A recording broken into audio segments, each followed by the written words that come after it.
শিয়ালদা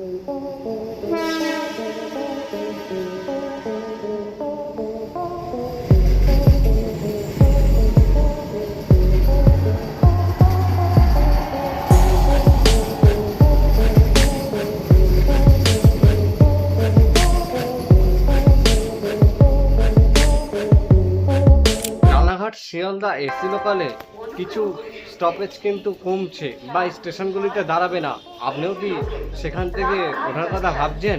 তাহলে তার আগে ভিডিওটি সম্পূর্ণ ইস্টার্ন রেলওয়ের তরফ থেকে জানা গেছে যে শিয়ালদা রানাঘাট বা রানাঘাট শিয়ালদা যে এসি লোকালটি রয়েছে ওখানে দুটো স্টপেজ ট্রেনটি দাঁড়াবে না।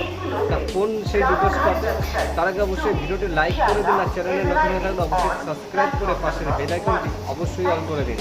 স্টেশনটি হচ্ছে জগদ্দল এবং কাকিনাড়া। এই দুটো স্টেশনে আপনারা ট্রেনে উঠতেও পারবেন না বা নামতেও পারবেন না, কারণ ওখানে ট্রেন নির্ধারিত সময় মেনে যে ইছাপুর কিংবা যে অন্যান্য স্টেশনগুলো যুক্ত করা হয়েছে সেই স্টেশনে কিন্তু দাঁড়াবে। মানে এই দুটো স্টেশন বাদে অন্যান্য স্টেশনগুলো যেরকম মানে নির্ধারিত সময় মেনে দাঁড়াতো সেরকমই দাঁড়াবে বলে জানা যাচ্ছে।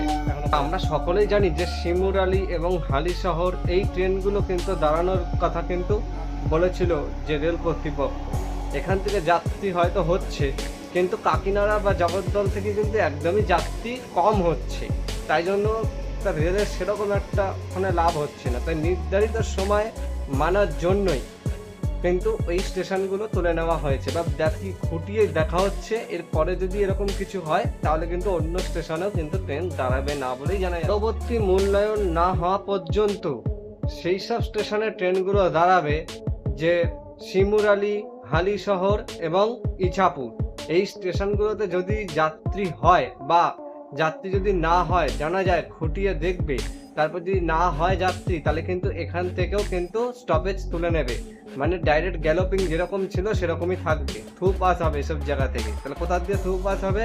শিমুরালী থেকে থ্রু পাস হবে, এখনো পর্যন্ত জানা যায়নি। এখনো পর্যন্ত দাঁড়াবে, ওখানে দাঁড়াবে, কিন্তু কাকিনাড়াতে থ্রু পাস হবে আর জগদ্দলে থ্রু পাস হবে বলে জানা যাচ্ছে। আর পরবর্তীতে যদি যাত্রী না হয় ইছাপুর থেকে তাহলে কিন্তু ইছাপুর দিয়ে থ্রু পাসই করানো হবে।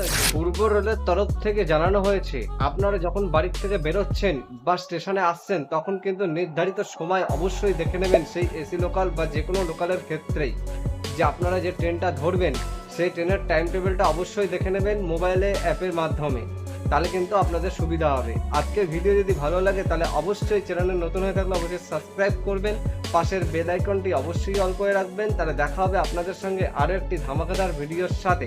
ততক্ষণের জন্য সবাই নিরাপদে থাকুন, সুস্থ থাকুন। আজকের মতন এইটুকু।